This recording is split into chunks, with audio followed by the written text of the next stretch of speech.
ॐ एकदन्ताय विद्महे वक्रतुण्डाय धीमहि तन्नो दन्तिः प्रचोदयात्। ओम श्री गणेशाय नमः। आप सभी का हमारे यूट्यूब चैनल पर हार्दिक स्वागत है। आज विनायक चतुर्थी पर आइए सुने विनायक चतुर्थी व्रत की पौराणिक कथा और गणेश चालीसा पाठ। तो प्रेम से बोले गणेश जी महाराज की जय हो। एक समय की बात है, किसी गांव में एक विष्णु शर्मा नाम के ब्राह्मण रहते थे। वह वेदों के ज्ञाता थे और उनके 7 पुत्र थे, जिनमें से 6 पुत्र संपन्न थे, लेकिन एक पुत्र गरीब था। उनके सभी बेटे अलग अलग रहते थे। विष्णु शर्मा अपने हर एक पुत्र के घर एक एक दिन भोजन करते थे। धीरे धीरे वह वृद्ध होकर दुर्बल हो गए। वह अपनी पुत्र वधू द्वारा अपमानित होकर रोते रहते थे। एक बार विष्णु शर्मा ने गणेश चौथ का व्रत रखा और अपने सबसे बड़ी बहू के घर पहुँचे और बोला, बहू, मैंने आज गणेश चौथ का व्रत किया है। तुम पूजा का सामान इकट्ठा कर दो। भगवान गणेश खुश होकर तुम पर कृपा करेंगे। ये सुनकर बहू कठोर वाणी में बोली, पिताजी, मुझे तो घर के कार्यों से ही फुर्सत नहीं है। मेरे पास इन फिजूल के कामों के लिए समय नहीं है। आप तो हमेशा कुछ ना कुछ काम बताते रहते हो। मैं नहीं जानती आपके गणेश जी को। सबसे बड़ी बहू से डांट सुनकर विष्णु शर्मा अपनी सभी बहू के घर गए, परंतु सभी ने उन्हें डांटकर भगा दिया। वह बहुत दुखी हुए और अंत में अपनी छोटी बहू के घर गए। छोटी बहू के घर भी वे समझाते हुए बोले, बहू रानी, सब बहुओं ने तो मुझे डांटकर घर से निकाल दिया। अब मैं कहाँ जाऊँ? तुम्हारे पास तो मेरे व्रत की सामग्री लाने के भी पैसे नहीं हैं। बहू बोली, पिताजी, आप परेशान ना हो और अपनी इच्छा पूर्वक व्रत करें। आपके साथ मैं भी व्रत करूंगी। ऐसा कहकर छोटी बहू पड़ोसन से व्रत की सामग्री मांगने गई। उसने अपने ससुर जी के साथ पूजन किया। पूजन के बाद खाने की कमी से खुद भूखा रहकर ससुर को खाना खिलाया और खुद भूखी ही सो गई। आधी रात के बाद ससुर को उल्टियाँ होने लगीं। वो रोने लगी, बोली, पिताजी, मेरे बनाए हुए खाने से आपको उल्टियाँ होने लगी। और वह सारी रात अपने ससुर के पास बैठी रही और उनकी सेवा करती रही। इस प्रकार उसका व्रत के साथ साथ गणेश चौथ का जागरण भी हो गया। सुबह उठकर उसने देखा कि उसका सारा घर हीरे मोतियों से जगमग हो रहा है। अपने ससुर से बोली, पिताजी, इतने हीरे मोती मेरे घर में कहाँ से आए? तब ब्राह्मण विष्णु शर्मा बोले, बहू, ये सब तो तुम्हारी भक्ति का फल है, जिससे भगवान गणेश प्रसन्न हो गए हैं और उस व्रत के फल स्वरूप तुम्हें इतना धन मिला है। बहू बोली, पिताजी, आपकी कृपा से गणेश जी मुझ पर प्रसन्न हुए हैं और मुझे अपार धन संपत्ति प्राप्त हुई है। छोटी बहू के घर में इतनी धन संपत्ति देखकर विष्णु शर्मा के सभी बेटे और बहू वहां आ गए और क्रोधित होकर बोले, बुढ़े ने अपना सारा जमा किया हुआ धन सबसे छोटे बेटे को दे दिया। तब विष्णु शर्मा बोले, इसमें मेरी कोई कृपा नहीं है। छोटी बहू के गणेश चौथ का व्रत करने से भगवान गणेश ने प्रसन्न होकर ये संपत्ति उसे प्रदान करी है। मैंने पहले भी तुम सभी बहू के घर पर आकर ये व्रत करने को कहा था, परंतु तुमने मेरी एक न सुनी। छोटी बहू ने मांग कर पूजा की सामग्री एकत्रित की, ये व्रत करा और इसकी सच्ची भक्ति से प्रसन्न होकर गणेश जी ने इसे अपार संपत्ति प्रदान की है। तो प्रेम से बोले, गणेश जी भगवान की जय हो। अब आइए सुने चौथ व्रत की अगली कहानी। एक गांव में एक वृद्धा रहती थी। उसकी बहू थोड़ी सी पागल जैसी रहती थी। उसे भूख बिल्कुल सहन नहीं होती थी। वह रोज सुबह उठकर पहले खाना खाती थी, फिर दूसरा काम करती थी। एक दिन उनके यहाँ पूजा होनी थी और पूजा के लिए खाना बनाना था। तो वृद्धा ने सोचा कि ये तो सुबह उठकर सबसे पहले खाऊं खाऊं करेगी और सारा खाना जूठा कर देगी। तो वृद्धा ने एक उपाय सोचा। उसने पानी के मटके के नीचे एक छेद कर दिया और बहू से कहा कि आज पूजा है, तू सुबह से खाऊं खाऊं मत करना। तू पहले पानी भर ला, फिर कुछ खा पी लेना। बहू ने सास से कहा कि ठीक है माँ, और वह पानी भरने के लिए चली गई। बहू पानी भरने कुएं पर आई तो उसने वहां पर सबसे पहले अपने साड़ी में बंधा हुआ आटा निकाला, फिर पनघट पर उसे गूंथ लिया और उसकी बाटियां बना ली। वहीं पास में शमशान था, वहां एक मुर्दा जलाया गया था, तो उसकी आंच में उसने वह बाटियां सेक ली। और पास में ही एक गणेश जी का मंदिर था। मंदिर में किसी ने गणेश जी को चोला चढ़ाया था, तो गणेश जी की तोंद में घी लगा हुआ था। उसने उससे बाटियां चुपोड़कर एक बाटी का भोग गणेश जी को लगाकर उसने वह बाटियां खा ली। उसके बाद वह आराम से अपने घर चली गई। इधर गणेश जी ने क्रोधित होते हुए नाक पर उंगली चढ़ा ली। फिर उसके बाद कोई उधर से निकला तो उसने देखा कि गणेश जी ने नाक पर उंगली चढ़ा रखी है। तो उसने गांव में जाकर सबसे कह दिया कि गणेश जी ने नाक पर उंगली चढ़ा ली। अब गणेश जी की नाक पर से उंगली उतारने के लिए सभी लोग प्रयास करने लगे। कोई गणेश जी के पाठ करने लग गया, कोई हवन कर रहा है ताकि गणेश जी नाक पर से उंगली हटा लें, पर गणेश जी ने नाक पर से उंगली नहीं हटाई। अब ये बात राजा तक पहुंच गई। राजा ने बड़े बड़े पंडित और ज्योतिष बुलवाए, पर वह भी गणेश जी की नाक से उंगली नहीं हटा पाए। अब राजा ने पूरे राज्य में मुनादी करवा दी कि जो भी गणेश जी की नाक पर से उंगली हटाएगा उसे 5 गांव की जागीर दे दी जाएगी। अब राज्य में सभी लोग अपनी अपनी तरफ से प्रयास करने लगे, पर गणेश जी ने नाक से उंगली नहीं हटाई। सभी लोग थक हार गए। आखिर में बुढ़िया की बहू बोली कि माँ, आप कहो तो मैं गणेश जी की नाक से उंगली हटा सकती हूँ। तो वृद्धा हंसने लगी कि बड़े बड़े पंडित और ज्योतिष गणेश जी की नाक से उंगली नहीं हटा पाए, तुम कैसे हटा दोगी? परंतु हो सकता है कि ऐसा हो जाए। तभी एक आदमी ने कहा कि एक बार इसे भी मौका दो, इसे भी प्रयास कर लेने दो, हो सकता है कि ये गणेश जी की नाक पर से उंगली हटा दे। बहू ने कहा, पर मेरी एक शर्त है कि मेरे घर से गणेश जी के मंदिर तक एक बड़ा पर्दा लगाया जाए। तो लोगों ने कहा ठीक है, और घर से मंदिर तक पर्दा लगवा दिया। अब बहू ने अपने घाघरे में धोना यानी कपड़े धोने का हथियार छिपाकर मंदिर गई। मंदिर में धोना निकालकर गणेश जी से बोली, कारे कारे गणेशिया। अपने घर से आटा लाई, पनघट पर आटा गूथा, मरे मुर्दे की आग पर बाटियां सेकी। तुम्हारी तोंद से जरा सा घी ले लिया तो तूने नाक पर उंगली चढ़ा ली। नाक पर से उंगली हटा रहा कि नहीं? नहीं तो दूं एक धोना, अभी तुम्हारे टुकड़े टुकड़े हो जाएंगे। बहू की बात सुनकर गणेश जी डर गए। उन्होंने सोचा कि ये तो बावली है, मार देगी तो क्या करेंगे, का कोई भरोसा नहीं है। और गणेश जी ने फट से नाक पर से उंगली हटा ली।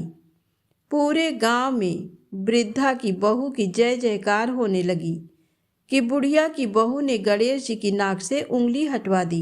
राजा ने अपने आदेश अनुसार 5 गांव जागीर में दिए। हे गणेश जी महाराज, जैसे उस बुढ़िया की बहू के टूटे वैसे सबके टूटे। जो कथा अधूरी हो तो पूरी करें, और जो पूरी हो तो मान करें। कहानी कहने वाले और सुनने वाले सभी की मनोकामनाएं पूर्ण करें। तो प्रेम से बोले गणेश जी महाराज की जय हो।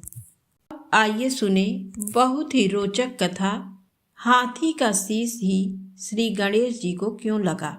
गज और असुर के संयोग से एक असुर जन्मा था, गजासुर।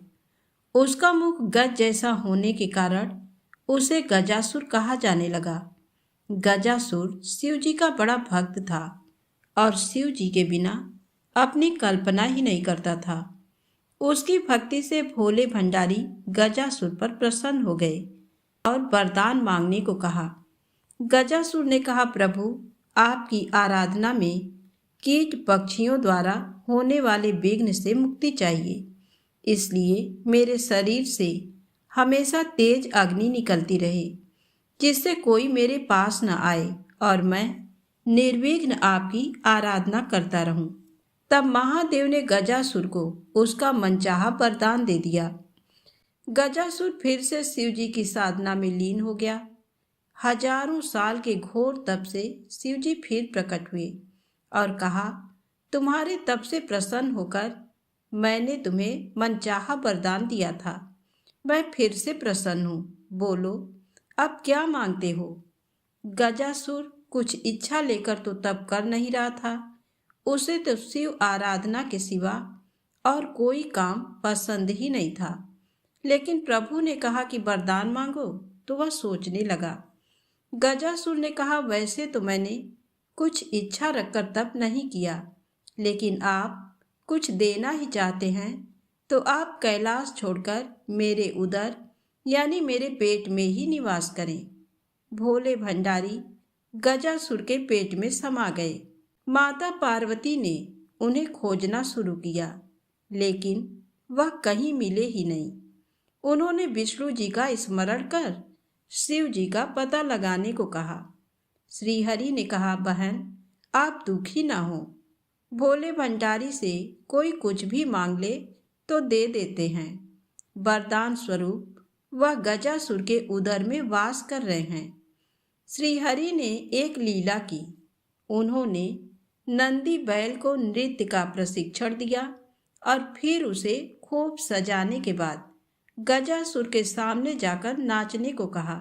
श्री हरि स्वयं एक ग्वाले के रूप में आए और बांसुरी बजाने लगे। बांसुरी की धुन पर नंदी ने ऐसा सुंदर नृत्य किया कि गजासुर बहुत प्रसन्न हो गया। उसने ग्वाला वेशधारी श्री हरि से कहा, मैं तुम पर प्रसन्न हूँ। इतने साल की साधना से मुझ में वैराग्य आ गया था। तुम दोनों ने मेरा मनोरंजन किया है, कोई वरदान मांग लो। श्री हरि ने कहा, आप तो परम शिव भक्त हैं। शिव जी की कृपा से ऐसी कोई चीज नहीं जो आप हमें न दे सके, किंतु मांगते हुए संकोच होता है कि कहीं आप मना न कर दें। श्री हरि की तारीफ से गजासुर स्वयं को ईश्वर तुल्य ही समझने लगा था। उसने कहा, तुम मुझे साक्षात शिव समझ सकते हो, मेरे लिए संसार में कुछ भी असंभव नहीं। तुम्हें मनचाहा वरदान देने का वचन देता हूँ। तब श्री हरि ने फिर कहा, आप अपने वचन से पीछे तो नहीं हटेंगे। तब गजासुर ने धर्म को साक्षी रखकर हामी भरी तो श्री हरि ने उससे शिव जी को अपने उदर से मुक्त करने का वरदान मांगा। गजासुर वचनबद्ध था। वह समझ गया कि उसके पेट में बसे शिव जी का रहस्य जानने वाला ये कोई साधारण ग्वाला नहीं है, जरूर स्वयं भगवान विष्णु आए हैं। उसने शिव जी को मुक्त किया और शिव जी से एक आखिरी वरदान मांगा। उसने कहा, प्रभु आपको उदर में लेने के पीछे किसी का अहित करने की मनसा नहीं थी। मैं तो बस इतना चाहता था कि आपके साथ मुझे भी स्मरण किया जाए। शरीर से आपका त्याग करने के बाद जीवन का कोई मोल नहीं रहा।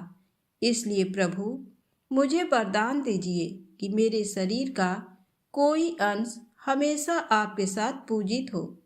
शिव जी ने उसे वह वरदान दे दिया।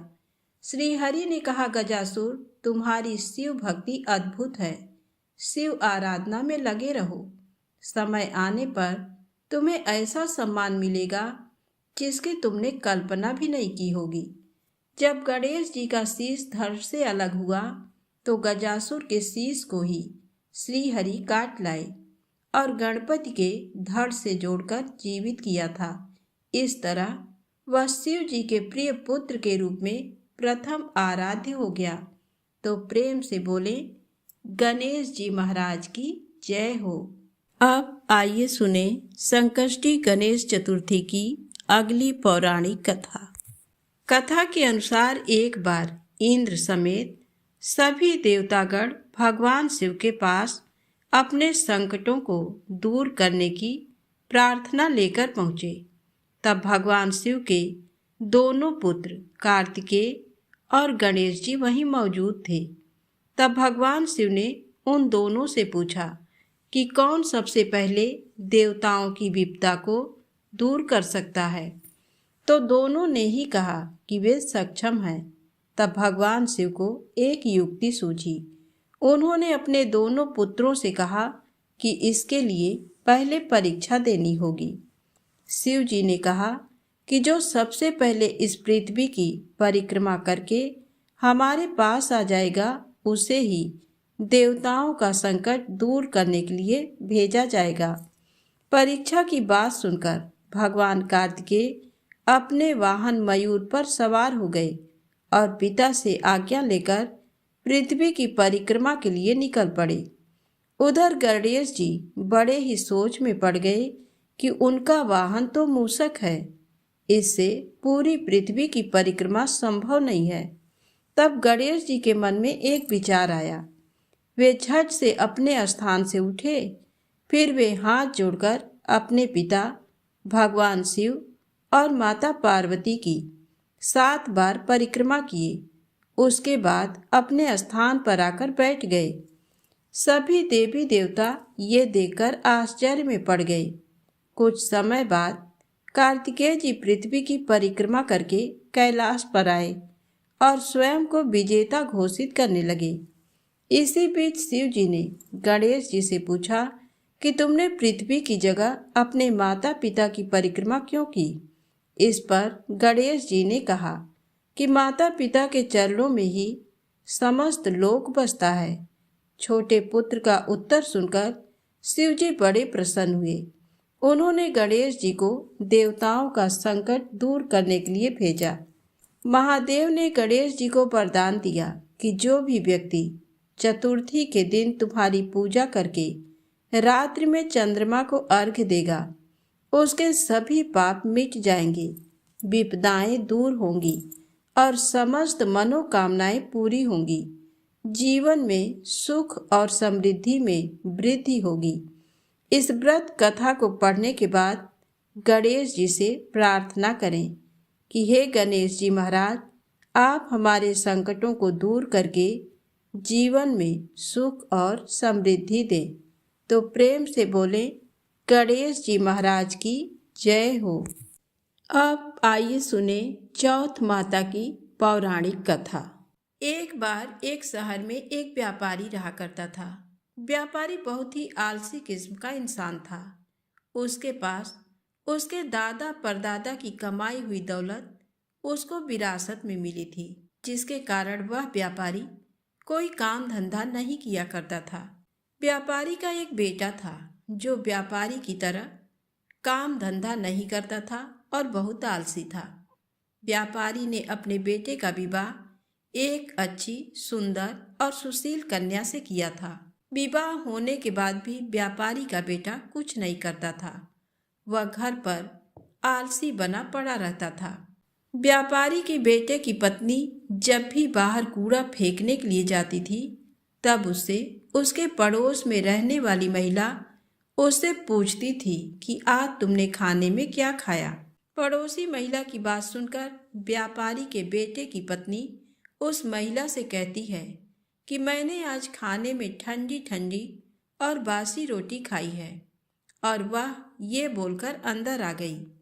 जब भी व्यापारी के लड़के की पत्नी कूड़ा फेंकने बाहर आती तो पड़ोस में रहने वाली महिला उससे रोज यही पूछने लगी, और व्यापारी की बहू बस यही जवाब देती थी कि ठंडी ठंडी और बासी रोटी खाई है।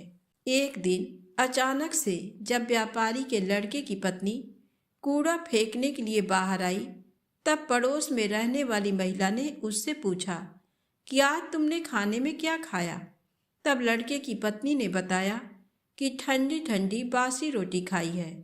तो ये बात व्यापारी की बेटे ने सुन ली, जिसके बाद व्यापारी का बेटा अपनी माँ के पास आया और उससे कहने लगा कि माँ, तुम तो हम लोगों को रोज गर्म और ताज़ा खाना खिलाती हो, लेकिन मेरी पत्नी बाहर जाकर पड़ोस में रहने वाली महिला से बोलती है कि उसने आज ठंडी और बासी रोटी खाई है। मेरी पत्नी ऐसा क्यों बोलती है? तब लड़के की माँ ने कहा कि बेटा, मैं तो तुम लोगों के सामने ही गर्म खाना तुम लोगों को खिलाती हूँ। पता नहीं तुम्हारी पत्नी ऐसा क्यों सभी लोगों से बोलती है। तब लड़के की माँ ने कहा, अगर तुमको मेरी बातों पर भरोसा नहीं है तो कल तुम खुद ही देख लेना कि मैं कैसा खाना तुम सभी को खिलाती हूँ और तुम्हारी पत्नी को देती हूँ। लड़के ने कहा, ठीक है। व्यापारी के लड़के ने सच्चाई जानने के लिए एक नाटक किया। व्यापारी के बेटे ने अपनी तबीयत खराब होने का नाटक करने लगा। वह पलंग में जाकर चद्दर ओढ़कर लेट गया और चद्दर में से चुपचाप सब कुछ देखने लगा। और जब लड़के की माँ ने सभी को खाना परोसा, तब उसने देखा कि मेरी माँ ने तो गर्म खाना ही मेरी पत्नी को खिलाया है। मेरी माँ तो एकदम सत्य बोल रही है।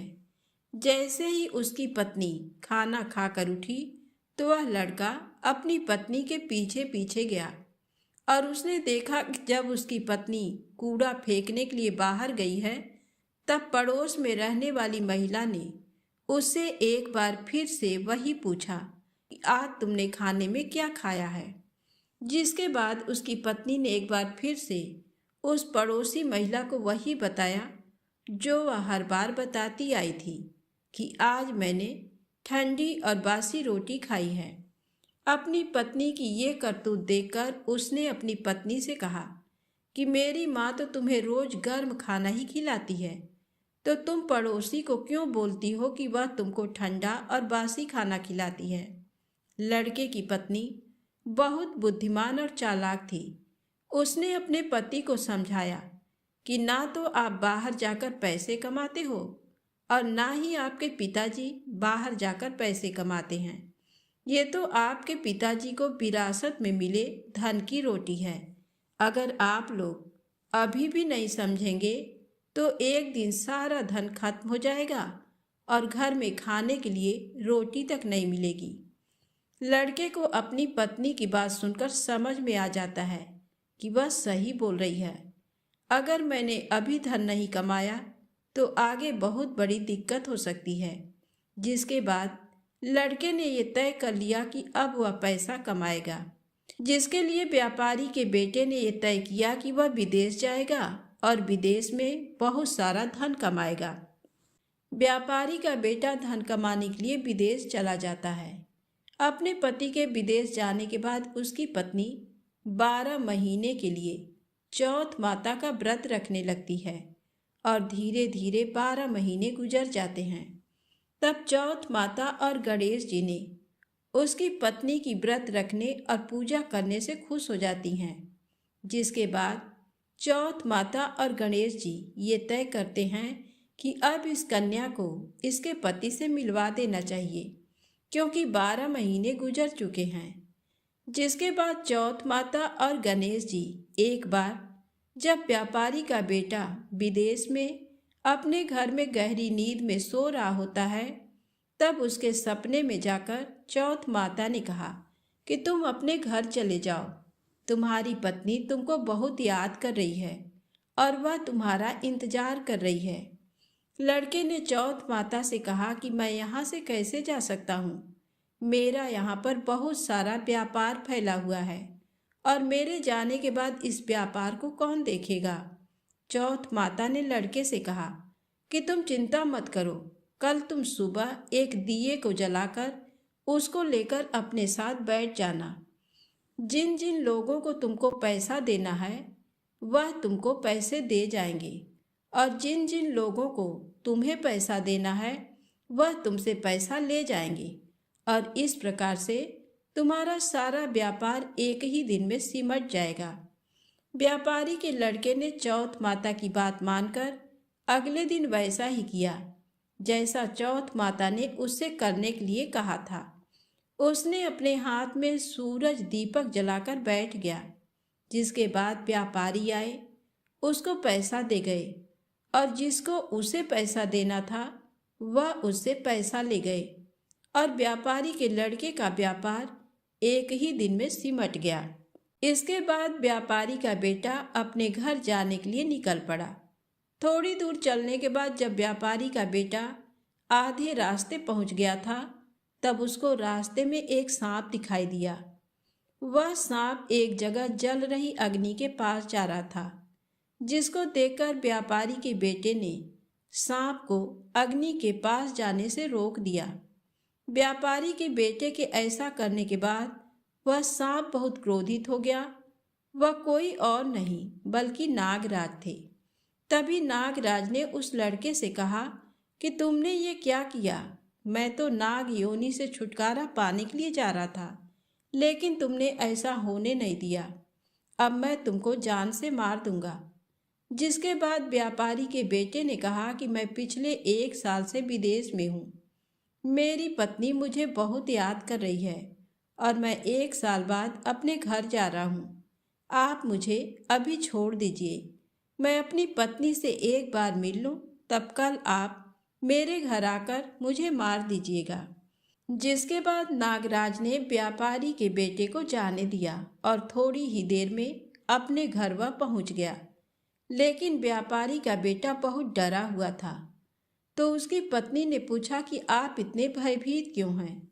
तब उसने अपनी पत्नी को बताया कि मेरे साथ रास्ते में ये दुर्घटना घटी थी कि एक नागराज अपनी नाग योनि से मुक्त होने जा रहे थे, लेकिन मैंने उनको जाने से रोक दिया, जिससे वह बहुत क्रोधित हो गए हैं और उन्होंने मुझे मारने का वचन लिया है। कल वह मुझे मारने के लिए आएंगे। व्यापारी की बेटे की पत्नी बहुत चालाक और बुद्धिमान थी और उसने अपने पति की बात सुनकर अपने घर की सीढ़ियों पर कुछ न कुछ रख दिया। उसकी पत्नी ने पहली सीढ़ी पर दूध रख दिया, दूसरी सीढ़ी पर बालू बिखेर दी और तीसरी सीढ़ी पर फूल बिखेर दिए। चौथी सीढ़ी पर सुगंधित इत्र डाल दिया और 5वीं सीढ़ी पर बहुत स्वादिष्ट मिठाइयाँ रख दी और जाकर पलंग पर अपनी चोटी लटकाकर लेट गई और अपने दरवाजे को खुला छोड़ दिया। नागराज जब उसके पति को मारने के लिए आए, तब उन्होंने सीढ़ियों में दूध देखा, तो उन्होंने उस दूध को पी लिया और एक एक करते सभी सीढ़ियों की सारी चीज़ें खा लिए। और तब उन्होंने बोला कि व्यापारी, तुमने मुझे बहुत प्रसन्न किया है, लेकिन मैंने तुमको वचन दिया है कि मैं तुमको मारूंगा जरूर। अब मैं कुछ नहीं कर सकता, मैं अपने वचन से बंधा हुआ हूँ। जिसके बाद नागराज व्यापारी के बेटे को मारने के लिए 7 सीढ़ी पार करके उसके कमरे के पास जाने लगे। तब वहाँ पर चौथ माता और गणेश जी ने आकर उस नागराज को अपनी तलवार से काट काट कर चारों तरफ फेंक देते हैं, और जिसके बाद नागराज का एक हिस्सा लड़के के जूते में चला गया। नागराज ने कहा, मैं यहीं छुपा रहूँगा और कल जब सुबह वह व्यापारी जूता पहनेगा तब मैं उसको काट लूँगा। लेकिन तभी अचानक से वहाँ पर बहुत सारी चींटियाँ आ गईं और उन्होंने नागराज को देखा कि जूते के अंदर हैं। तब चींटियों ने कहा कि इसकी पत्नी तो हमको रोज कुछ ना कुछ खाने के लिए देती थी, आज हम लोग इसके पति की जान बचाते हैं। चींटियों ने नागराज को खा लिया। चींटियों के खाने के बाद चारों तरफ खून ही खून फैल गया था। जैसे ही सुबह हुई तब लड़के की माँ उसके कमरे में आई और लड़के की माँ ने कमरे से खून निकलता देख बहुत डर गई और उसने सोचा कि मेरे बेटे और मेरी बहू को किसी ने जान से मार दिया है। वह बहुत जोर जोर से चिल्लाने लगी। अपनी माँ की आवाज़ सुनकर व्यापारी का लड़का और उसकी पत्नी तुरंत कमरे से बाहर निकल आए। तभी लड़के की माँ अपने बेटे और अपनी बहू को जिंदा देखकर बहुत खुश हो गई। लड़के ने अपनी माँ से कहा कि माँ, तुम रो क्यों रही हो? आज तो खुशी का दिन है, क्योंकि आज मेरा दुश्मन मर गया है। लेकिन मेरे जाने के बाद मेरी लंबी आयु के लिए किसने पूजा किया था और किसने व्रत रखा था? तब लड़के की माँ ने कहा कि बेटा, मैंने तो कोई व्रत नहीं रखा था। तब लड़के ने अपनी पत्नी से पूछा कि तुमने व्रत रखा था? तब उसकी पत्नी ने कहा कि हाँ जी, मैंने आपके जाने के बाद 12 महीने तक चौथ माता की पूजा की थी। उन्हीं ने आपकी जान बचाई है। तभी लड़के की माँ ने लड़के से कहा कि मैं तो तुम्हारी पत्नी को रोज खाना देने जाती थी, तब इसने 12 महीने व्रत कैसे रख लिया? तुम्हारी पत्नी झूठ बोल रही है। मैं रोज उसको खाने के लिए 4 रोटी देती थी, तो ये मैं कैसे मान लूं कि तुम्हारी पत्नी ने व्रत रखा था?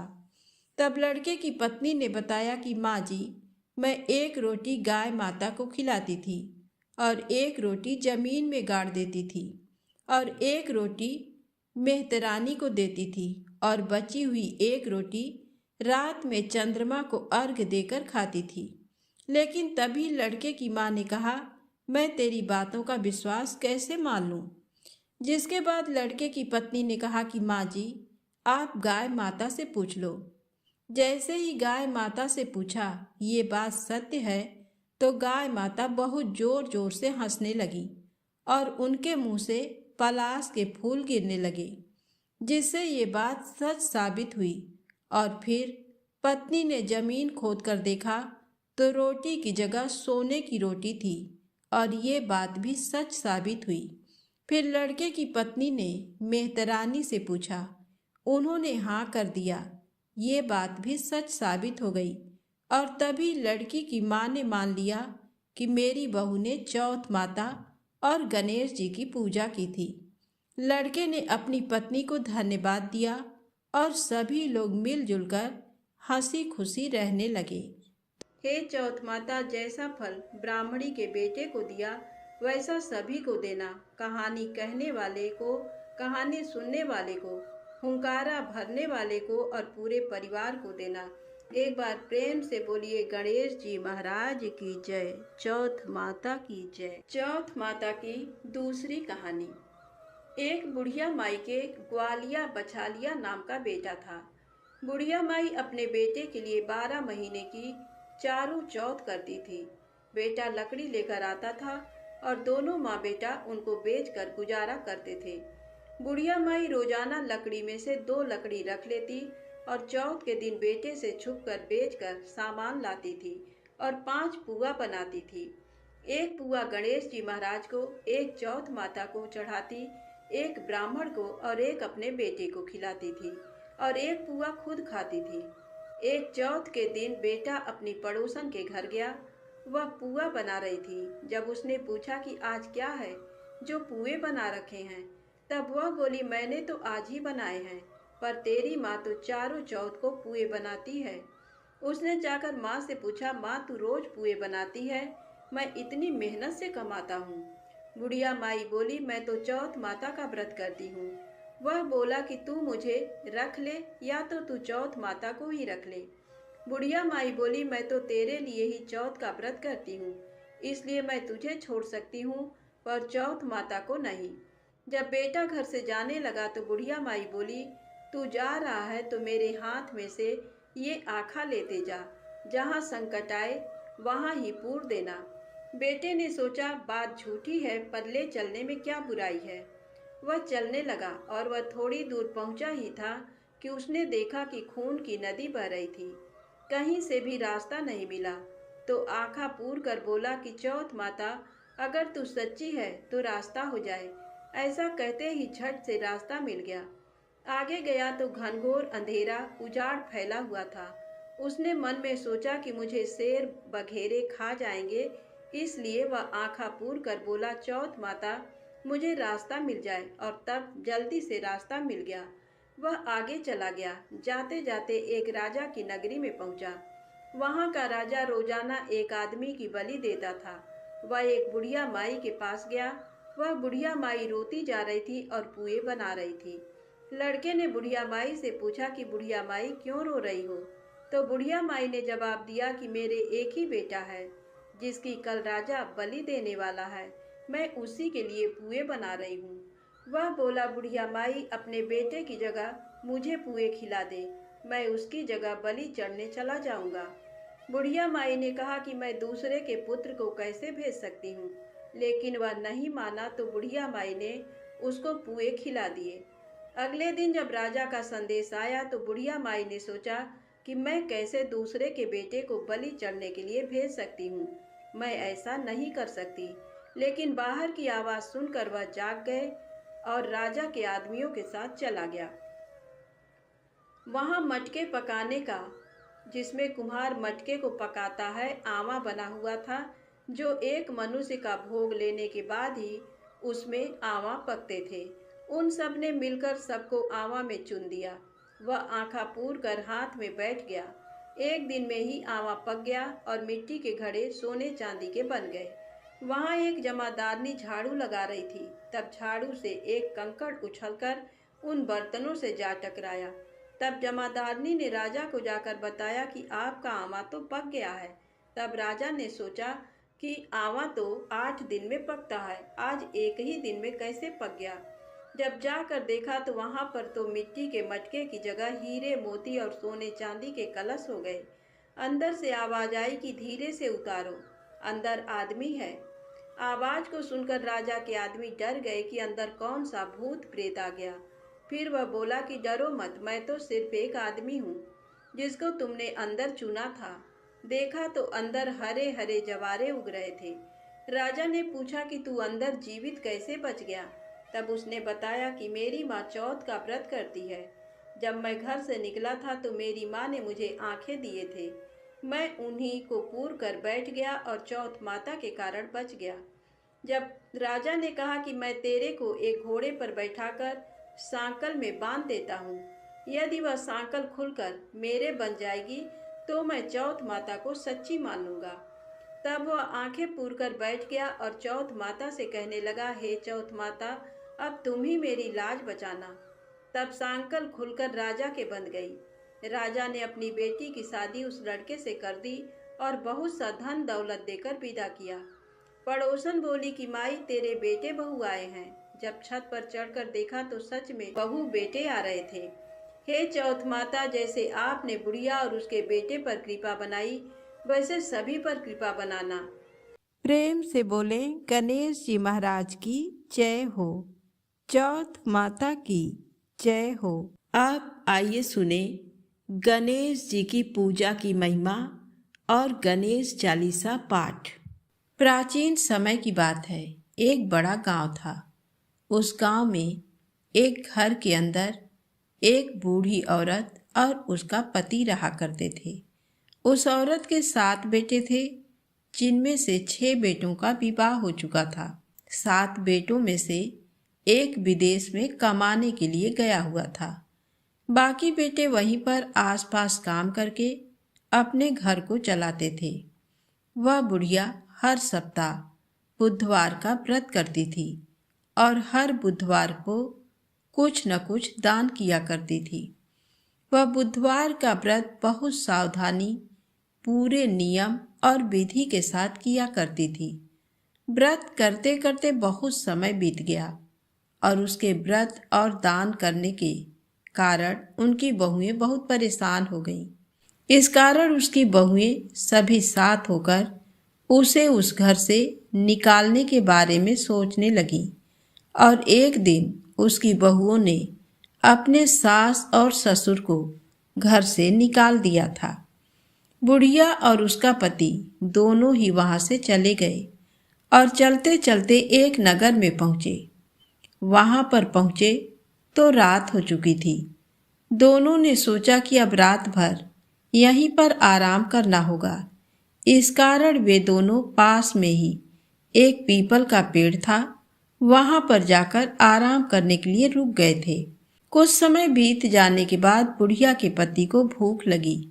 इस कारण वह बुढ़िया को कहता है कि मुझे भूख लगी है, कहीं से रोटी का इंतजाम करना होगा। तभी बुढ़िया को एक घर दिखा। बुढ़िया ने अपने पति से कहा, चलो वहां पर चलकर पता लगाते हैं, वहां पर कोई होगा जो हमारी सहायता कर देगा। इतना कहकर दोनों वहां से उस हवेली की ओर चल पड़े।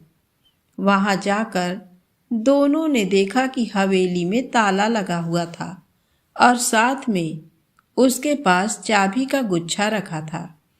दोनों ने बहुत देर तक सोचा कि अंदर जाना चाहिए कि नहीं। बाद में दोनों ने ताला खोला तो ताला खुल गया। दोनों अंदर गए और हवेली के अंदर दरवाजे के पास ही लाइट जलाने का बोर्ड लगा था। उन्होंने लाइट जलाई तो देखा कि हवेली बहुत चमक रही थी और उसके अंदर बहुत बड़ा एक हॉल था। एक खाना खाने की टेबल थी और बहुत सारे कमरे थे। दोनों ये देखकर हैरान हो गए कि इतना बड़ा घर है। दोनों ने सोचा कि भगवान गणेश जी ने हमें ये घर रहने के लिए दिया है। बुढ़िया ने देखा कि वहाँ उस घर में भगवान गणेश जी का मंदिर है। वह वहाँ पर गई और भगवान को धन्यवाद कहा। तो भगवान गणेश जी ने कहा कि हे बुढ़िया माई, मैं तेरे इस व्रत करने से प्रसन्न हो गया हूँ, इस कारण मैंने तुम्हें ये घर रहने के लिए दिया है। इतना कहकर वे वहाँ से चले गए। दोनों पति पत्नी ने खाना खाया और खाना खाने के बाद वहीं सो गए। कुछ दिन बीत जाने के बाद बुढ़िया ने सोचा कि गणेश जी की कृपा से हमें सब कुछ मिला, बस एक गाय और होती तो अच्छा रहता। ये सोचते हुए वह सोने के लिए चली गई और रात को बुढ़िया माई को एक गाय की आवाज़ सुनाई दी। तो वह अपने पति से कहती है कि यहाँ आसपास कोई गाय नहीं है, फिर भी मुझे गाय के बोलने की आवाज़ सुनाई दी। तब उसके पति ने कहा कि सुनाई तो मुझे भी दे रही है। तब दोनों हवेली से बाहर आए तो देखा कि गाय उनके घर के सामने खड़ी है और उसका बछड़ा दूध पी रहा है। तब बुढ़िया माई ने अपने पति से कहा कि भगवान गणेश जी ने ही हमें ये गाय दी है। मैं सुबह ही तो सोच रही थी कि हमारे पास सब कुछ हो गया है, पर गाय की कमी है। इस कारण भगवान गणेश जी ने मेरी मन की पुकार सुनकर हमें गाय दी है। दोनों वहाँ पर खुशी से रहने लगे। इधर उनके बेटों और बहुओं को खाना तक नसीब नहीं हो रहा था। उनके बुरे दिन प्रारंभ हो चुके थे। उनका घर बिक चुका था। इस कारण उन्होंने सोचा कि अब इस गांव में हमें नहीं रहना चाहिए। ऐसा सोचकर वे वहां से चल पड़े। चलते चलते उसी नगर में पहुंचे जहां पर उनके माता पिता रहते थे। वे उस नगर में पहुंचे तो रात हो चुकी थी। वहां पर उसी पीपल के पेड़ के नीचे आराम करने के लिए रुक गए थे, जिसके नीचे उनके माता पिता रुके थे। रात को वहां पर उन्हें नींद आ गई थी और जब सुबह हुई तो उनके साथ छोटे बच्चे थे। वे अपने माता पिता से कहते हैं कि माँ, हमें भूख लग गई है, कुछ खाने को चाहिए। तब उनमें से छोटे भाई ने कहा कि मैं वो सामने जो हवेली दिख रही है उसमें से कुछ खाने के लिए लाता हूँ। वह उस हवेली में गया और दरवाज़ा खटखटाया तो उसकी माँ ने दरवाज़ा खोला। उसकी माँ ने अपने पुत्र को पहचान लिया था, पर उसके बेटे ने अपनी माँ को नहीं पहचाना और कहा कि माताजी, कल से बच्चे भूखे हैं, कुछ खाने के लिए मिल सकता है क्या? उसकी माँ ने कहा, हाँ जरूर, पर तुम्हारे साथ जो भी है उन्हें बुलाकर यहाँ ले आओ। वह अपने बड़े भाई और भाभियों को जाकर कहता है कि वहाँ पर एक माताजी रहती हैं, जिसने कहा है कि तुम्हारे साथ जो कोई है उसे यहाँ पर ले आओ और भोजन कर लो। इतना सुनकर उसकी बहुएं जल्दी से वहाँ पहुँच गई। साथ में उनके पति व बेटे भी चले गए। जब वहाँ पर वे पहुँचे तो उस बुढ़िया माई ने उनसे कहा कि पहले स्नान कर लो। तो उनके बेटे व बहुओं ने कहा कि हमारे पास तो पहनने के लिए कुछ वस्त्र नहीं है, हम स्नान करके क्या पहने। तो वह बुढ़िया माई बोली, तुम कपड़ों के बारे में मत सोचो, मैं तुम्हें दे दूंगी। उसने उन्हें कपड़े लाकर दिए तो वे स्नान करके आए। तब बुढ़िया ने एक जगह पर सबको बैठाकर खाना परोसा। तो बुढ़िया माई के सबसे छोटे बेटे ने कहा कि माता जी, आपको देखकर मुझे मेरी माँ की याद आ गई। तब बुढ़िया माई ने कहा कि बेटे, अब कहाँ है तेरी माँ। तब वह बोला कि मेरी माँ इस दुनिया में नहीं है, वह मर चुकी है। तब उस बुढ़िया माई ने कहा कि तेरी माँ मरी नहीं है, मैं ही तेरी माँ हूँ। तेरे भाइयों और भाभियों ने तो मुझे घर से निकाल दिया था, पर मैंने भगवान गणेश जी के बुधवार के व्रत किए थे, इस कारण आज इस जगह पर सुख शांति के साथ रह रही हूँ। इतना सुनकर उसकी बहुओं ने कहा कि माता जी, हमें क्षमा कर दें। तब बुढ़िया ने कहा कि मैंने तो तुम्हें कब का क्षमा कर दिया था।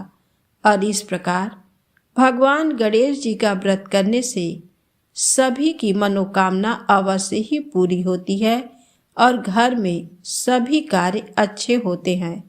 तो प्रेम से बोले गणेश जी महाराज की जय हो।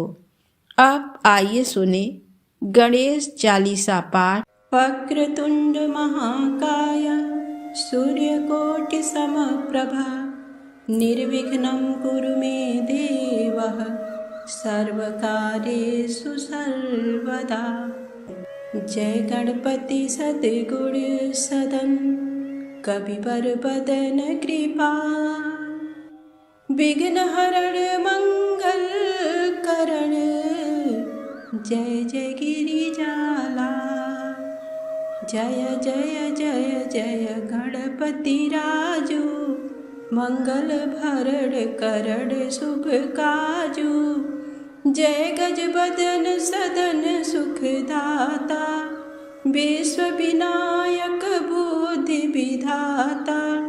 वक्रतुंड शुचिसुंड सुहावन तिलक त्रिपुंड भाल मन भावन। राजित मणि मुक्तन उर्माला स्वर्ण मुकुट सिर नयन विशाला। पुस्तक पाणि कुठार त्रिशूलम मोदक भोग सुगंधित फूलम। सुंदर पीतांबर तन साजित चरण पादुका मुनि मन राजित। धन शिव सुवन सडानन भ्राता गौरी ललन विश्व विधाता। रिद्धि सिद्धि तव चमर डुलावे मूषक वाहन सोहत द्वारे। कहाँ जन्म शुभ कथा तुम्हारी अति सुचि पावन मंगलकारी। एक समय गिरिराज कुमारी पुत्र हेतु तप कीन्हा भारी। भयो यज्ञ जब पूर्ण अनुपा तब पहुँचो तुम धरि द्विज रूपा। अतिथि जानी के गौरी सुखारी बहुविधि सेवा करी तुम्हारी। अति प्रसन्न हुए तुम वर दीन्हा मातु पुत्र हित जो तप कीन्हा। मिलहि पुत्र तुहि बुद्धि विशाला बिना गर्भ धारण यही काला। गणनायक गुण ज्ञान निधाना पूजित प्रथम रूप भगवाना। अस कही अंतर धान रूप हुए पलना पर बालक स्वरूप हुए। बनि शिशुरुदन जबहि तुम ठाना लखि मुख सुख नहीं गौरी समाना। सकल मगन सुख मंगल गावही नभते सुरन सुमन बरसावहीं, शंभु माँ बहुदान लुटावहीं। सुर मुनि जन सुत देखन आवहीं, लखियति आनंद मंगल साजा। देखन भी आए शनि राजा, निज अवगुण गुण शनि मन माही। बालक देखन चाहत नाही, गिरजा कछु मन भेद बढ़ायो। उत्सव मोर न शनि तुहि भायो, कहन लगे शनि मन सकुचाई। का करिहाँ शिशु मोहि दिखाई, नहीं विश्वास उमा कर भयऊ। शनि सो बालक देखन कहेऊ, पड़तहि शनि दृग कोड प्रकाशा।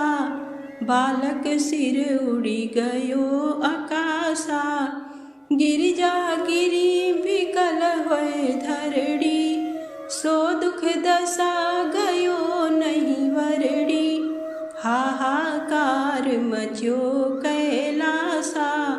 शनि कीन्यो लखि सुत को नासा, तुरत गरुड़ चढ़ी विष्णु सिधाए। काटी चक्र सो गज सिर लाए, बालक के धड़ ऊपर धार्यो। प्राण मंत्र पढ़ शंकर डार्यो, नाम गणेश शंभु तब कीन्हे। प्रथम पूज्य बुद्धि निधि बर दीन्हे, बुद्धि परीक्षा जब शिव कीना। पृथ्वी की प्रदक्षिणा लीना, चले खटानन भरमि भुलाई। रची बैठे तुम बुद्धि उपाई, चरण मातु पितु के धर लीने। तिनके साथ प्रदक्षिण कीने, धनि गणेश कहि शिवहि हर से। नभते सुरन सुमन बहु बरसे, तुम्हरी महिमा बुद्धि बढ़ाई। शेष सहस मुख सकै न गाई, मैं मतिहीन मलिन दुखारी। करहु कवन विधि विनय तुम्हारी, भजत राम सुंदर प्रभु दासा। लख प्रयाग ककरा दुर्वासा, अब प्रभु दया दीन पर कीजय। अपनी शक्ति भक्ति कछु दीजय, श्री गणेश यह चालीसा। पाठ करें धर ध्यान, नित नव मंगल गृह बसे। लहे जगत सन्मान, संवत अपन सहस्र दस। ऋषि पंचमी दिने, पूरण चालीसा भयो। मंगल मूर्ति गणेश, ओम श्री गणेशाय नमः।